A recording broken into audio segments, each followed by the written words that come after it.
Les problèmes de désertification et du changement climatique sont aussi au cœur des préoccupations du gouvernement ivoirien. Lundi, le ministère des Eaux et des Forêts a procédé au lancement officiel d'un projet, une école, 5 hectares de forêt, à Yamoussoukro, la capitale politique. Durant 5 ans, chaque école primaire du pays devra reboiser 5 hectares de forêt. Nos correspondants sur place, Yvon Koulibaly et Marina Djava, nous en parlent. Une école, 5 hectares de forêt. C'est le projet lancé officiellement ce lundi 10 juin par le ministère ivoirien des Eaux et Forêts à Yamoussoukro, capitale politique de la Côte d'Ivoire.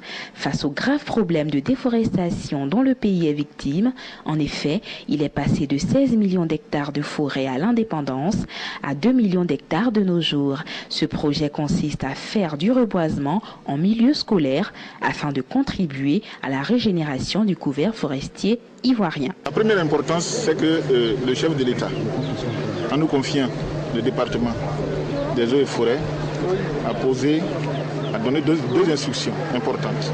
Premièrement, protéger le tissu forestier qui reste le peu. Et deuxièmement, réhabiliter la forêt, réhabiliter le couvert forestier, donc reboiser. Et reboiser avec qui? Avec les communautés. Et dans les communautés, les éléments les plus importants sont les enfants. Parce que si vous avez remarqué, dans les destructions des forêts, c'est plus les jeunes qui le font. Donc aujourd'hui, en initiant les enfants dès leur jeune âge au planting et à la préservation de la forêt, à l'importance de l'écosystème, c'est protéger durablement cette forêt parce qu'il ne va pas détruire ce qu'il a planté. Ce sont donc 6 000 hectares de plantations forestières pour 1200 établissements scolaires repartis sur l'ensemble du territoire ivoirien qui seront créés en 5 années. Le projet Une école 5 hectares de forêt a été présenté à Ouagadougou lors d'une rencontre à laquelle j'ai représenté le ministère des Eaux et Forêts. Et cette idée de projet a été fort appréciée. Pour que cette aventure puisse s'exécuter dans les normes, il faudrait que la communauté internationale vienne à la rescousse de la Côte d'Ivoire.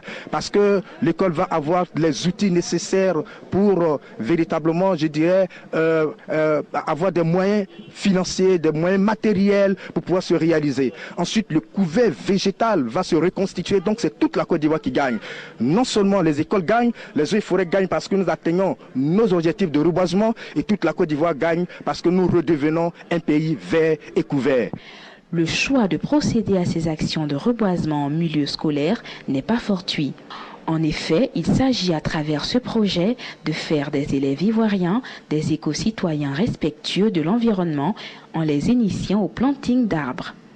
Ceci est d'une importance capitale pour nous parce que cette activité va nous permettre de donner des compétences nouvelles à nos enfants et permettre aux enfants de contribuer à la restauration de la forêt, donc à participer à la récréation de l'écosystème. Ce projet, rappelons-le, s'inscrit dans la vision du gouvernement ivoirien de faire de la Côte d'Ivoire un pays émergent à l'horizon 2020.